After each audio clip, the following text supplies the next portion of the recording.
जय बद्री केदारनाथ दोस्तों, बहुत बहुत स्वागत है आप लोगों का मेरे एक और यूट्यूब वीडियो पे।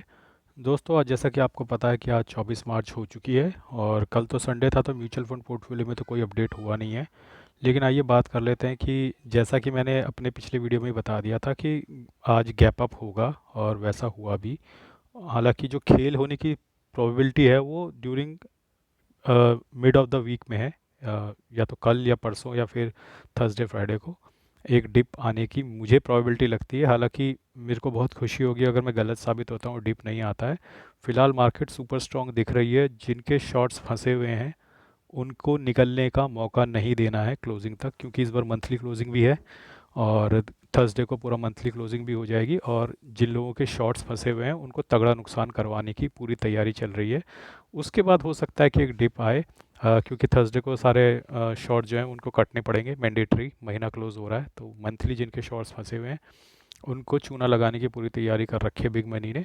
उसके बाद क्या होता है वो आपको फ्राइडे तक पता चलेगा। लेकिन फिलहाल मार्केट एक बहुत स्ट्रॉन्ग मोमेंटम के साथ ऊपर बढ़ रहा है। आप देख सकते हैं कि निफ्टी जो है 276 पॉइंट, लगभग 1.19% अप है। ये मैंने national stock exchange of India की सरकारी वेबसाइट खोली हुई है। नेक्स्ट 50 का आप देख सकते हैं लगभग 1.15% अप है, 722 पॉइंट। निफ्टी बैंक जो है लगभग 1000 पॉइंट अप है, लगभग 2%। निफ्टी 100 जो है वो 281 पॉइंट अप है। लेकिन हमारी नज़र रहती है हमेशा मिड कैप और स्मॉल कैप पे। तो निफ्टी मिड कैप 100 जो है लगभग 1.42% अप है और निफ्टी स्मॉल कैप 100 जो है लगभग 1.29% अप है। तो हमारा तो काफ़ी इन्वेस्टमेंट मिड कैप और स्मॉल कैप में रहता है म्यूचुअल फंड्स में। तो मिड कैप और स्मॉल कैप पे मैं हमेशा पैनी नज़र बनाकर रखता हूँ। तो सभी सेक्टर में आज हर तरफा चौतरफा ग्रोथ हो रही है। Nifty 50, next 50, mid cap, small cap, bank Nifty, सब में ज़बरदस्त बढ़ोतरी देखने को मिल रही है।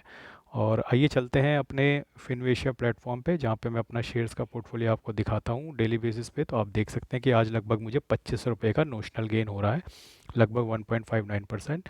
जो मिड कैप ईटीएफ है, मिड कैप 20 का मेरे पास, उसमें आज 25 रुपये का लगभग गेन हो रहा है। बहुत ज़्यादा क्वांटिटी है नहीं मेरे पास, सिर्फ 10 क्वांटिटी है, तो इससे मुझे ज़्यादा फ़र्क पड़ता नहीं।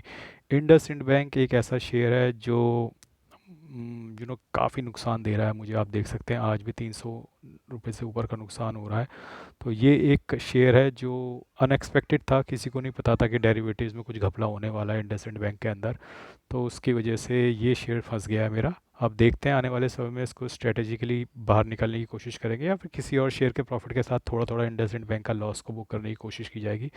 सबसे बढ़िया मुनाफा मुझे हो रहा है। देखिए मैं कितने दिन से ये पोजीशन बनाकर बैठा हुआ था रिलायंस में। मैं आपको बताता कि रिलायंस का जिस दिन चलेगा उस दिन मेरे पूरे पोर्टफोलियो की जो है सूरत तेज़ी से सुधरने लगेगी। और आज देखिए फाइनली रिलायंस चल गया है। 1305, लगभग 2.29% का गेन है। 2190 रुपये का मुझे गेन हो रहा है आज सिर्फ रिलायंस में ही। और मेरे पास 75 क्वांटिटी, अच्छी खासी क्वांटिटी मेरे शून्य प्लेटफॉर्म पे है इसकी। और उसके बाद टाटा मोटर्स है जिसमें 72 रुपये का गेन हो रहा है। जीनस पावर करके एक शेयर है मेरे पास जिसमें 93 रुपये का गेन हो रहा है। सीपीएससी ईटीएफ में भी लगभग 2% का आज गेन हो रहा है, 254 रुपये। एयरकॉन में 244 रुपये का गेन हो रहा है और एचडीएफसी स्मॉल कैप ईटीएफ में 22 रुपये का गेन हो रहा है। डाबर में 37 रुपये का नुकसान हो रहा है।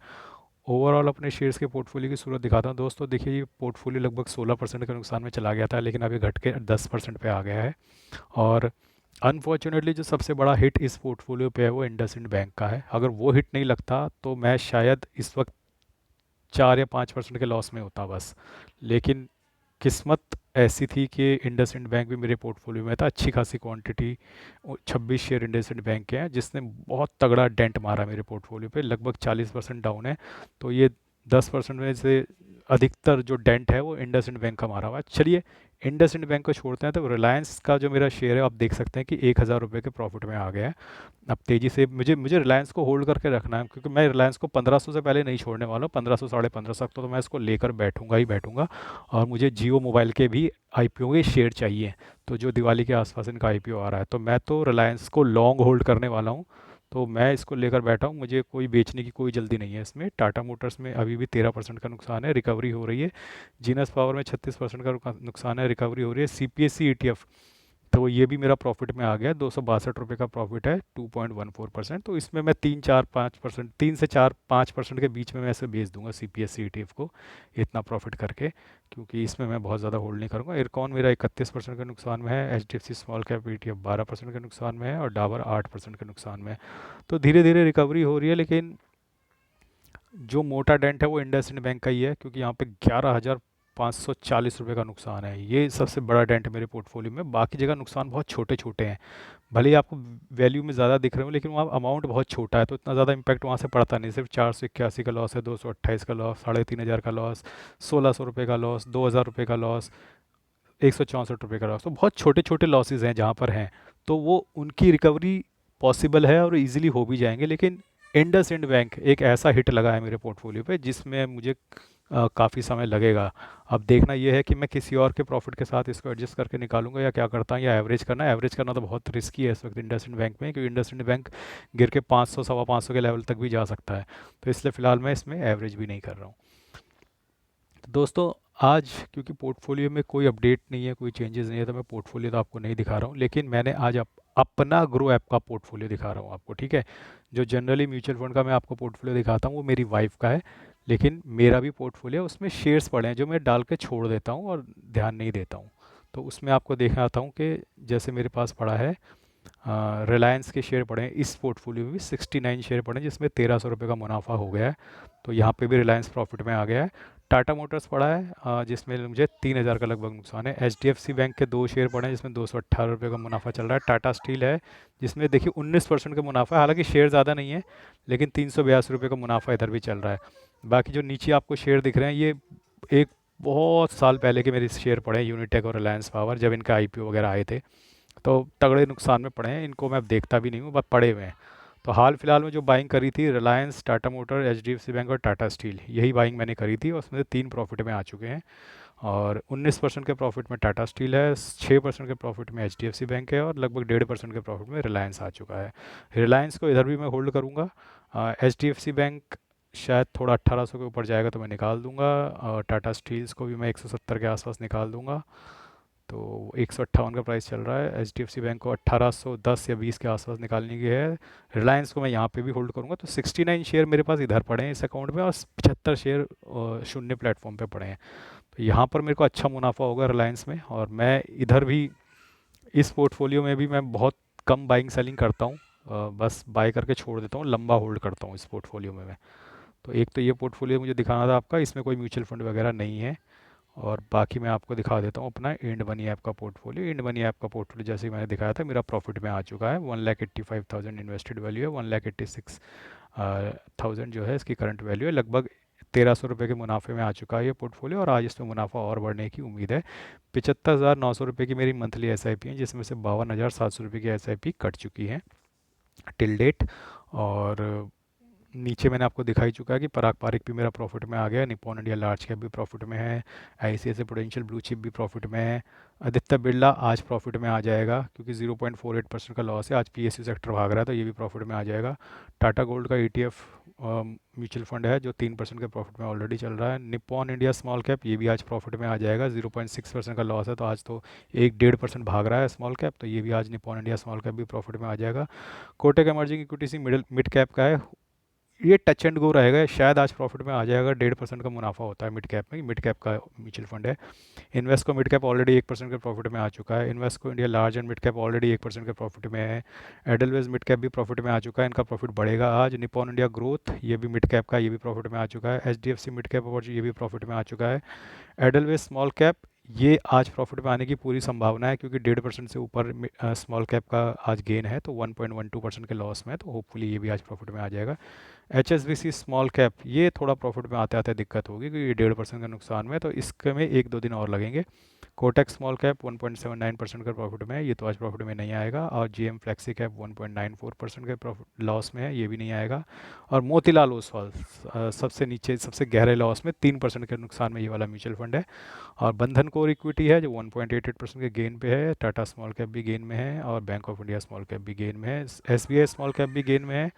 कैनरा रोबेको इसमें समय लगेगा 1 या 2 दिन का। तो अधिकतर म्यूचुअल फंड मेरे प्रॉफिट में आ गए हैं, और जो बचे कुचे हैं उसमें से आज प्रॉफिट में आ जाएंगे। उसके बाद गिने चुने म्यूचुअल फंड ही बचेंगे जो लॉस में रह जाएंगे, 2 या 3, जिसमें मोतीलाल ओसवाल सबसे गहरे लॉस में है 3% के। तो ये वाला पोर्टफोलियो तो अब तेज़ी से गेन दिखा रहा है, और होपफुली अब ये रिटर्न यहाँ पे पॉजिटिव की तरफ बढ़ता चला जाएगा। मैं चाहता हूँ कि मैं गलत साबित हो जाऊँ और मेरा जो गेन है वो बढ़ जाए, लेकिन देखिए मेरी प्रेडिक्शन यही है कि एक हिट एक डिप आएगा, होपफुली थर्सडे या फ्राइडे को, और उसके बाद जो फाइनल फॉल है वो होगा। अब काफ़ी अच्छा गेन देखने को मिल रहा है सभी पोर्टफोलियोज़ में, और मैं आई थिंक मैंने आपको अपने सभी पोर्टफोलियोज़ दिखा दिए हैं। खाली मैंने अपने ग्रो ऐप का म्यूचुअल फंड पोर्टफोलियो आज आपको नहीं दिखाया है, वो अभी 10% के नुकसान 8% के नुकसान में है, और होपफुली अब उसका लॉस घट के 6% हो जाएगा, 6 साढ़े छः तक होने की उम्मीद है वो पोर्टफोलियो, क्योंकि दूसरी जगह पे है, मतलब ग्रो ऐप पे मुझे दोबारा लॉगिन करना पड़ेगा, तो इसलिए मैं आपको वो पोर्टफोलियो आज नहीं दिखा पा रहा हूँ। लेकिन मैंने अपने ग्रो ऐप का पोर्टफोलियो खोलकर आपको दिखाया, जिसमें मैंने दिखाया कि Reliance industry, Tata motor, HDFC में टाटा स्टील जो मैंने हाल फिलहाल में बाय किए थे, उनमें मुझे 3 शेयर्स में प्रॉफिट होना शुरू हो गया। टाटा मोटर्स बचा हुआ है, और होपफुली उसमें भी जल्दी रिकवरी होगी, उसमें भी पॉजिटिव मोमेंटम बरकरार है।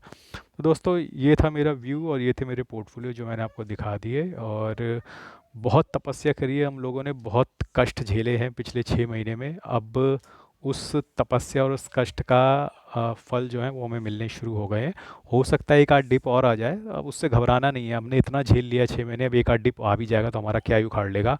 अब समय है उस गिरती हुई बाज़ार में भी जो हम लोगों ने लगातार एसआईपी और लमसम करते रहे, उसका गेन अब हमें आने वाले दिनों में देखने को मिलने वाला है। तो बने रहिएगा दोस्तों। हम जो लोग थे, हम लगभग 2-2.5 हज़ार व्यूज़ आने लग गए थे मेरे वीडियोस पे, फिर घट के 500-600 ही रह गए थे। तो लगभग हम 1/5 ही बचे थे, जो 4/5 जो पॉपुलेशन थी वो उड़ गई थी। तो जो हम 300-400-500 लोग बचे थे, अब हम लोगों को अच्छा दिन हमारे आने वाले हैं। और आप लोगों ने देखा होगा कि मेरे वीडियोस पे व्यूज़ भी 500-600 घट गए थे, 2,500-3,000 से सीधा 500-600 आ गए थे। तो वो अधिकतर लोग जो है मार्केट को छोड़कर चले गए थे, और काफ़ी सारे कमेंट भी आ रहे थे वीडियोस पे कि भैया तू भी बेचते, एफडी में चले जा वरना पिट जाएगा, लुट जाएगा। तब भी मैं यही बात बोलता था कि मैं इन तूफ़ानों से पहले भी गुजरा हूँ, तो मुझे ऐसी कोई दिक्कत नहीं है, और मैं इस तूफ़ान से फिर गुजर लूँगा, ये मैं बात बोला करता था। हालांकि उस वक्त जो नौसिखिए इन्वेस्टर हैं वो वीडियोस में आके कमेंट करके मेरा मजाक उड़ाते थे, कहते थे क्या ही फ़ायदा हो रहा है, पोर्टफोलियो तो लाल हुए जा रहा है, ये इन्वेस्ट किए जा रहा है। लेकिन देखो अब मार्केट रिवर्स हो रही है और तेज़ी से अपने पोर्टफोलियो ग्रीन की तरफ आ रहे हैं, और शेयर्स भी मेरे भाग रहे हैं। अब देखने को वाला है, रिलायंस से मैंने बहुत बड़ी बेट लगा रखी थी, जिस पे भी ट्रोलिंग हो रही थी मेरी वीडियोस में, लेकिन अब देखो रिलायंस भागना शुरू करेगा। दोनों ही पोर्टफोलियो में तगड़ी क्वांटिटी लेके बैठा हूँ मैं, 69 अपने ग्रो ऐप वाले में भी लेके बैठा हूँ, 75 अपने शून्य में लेके बैठा हूँ।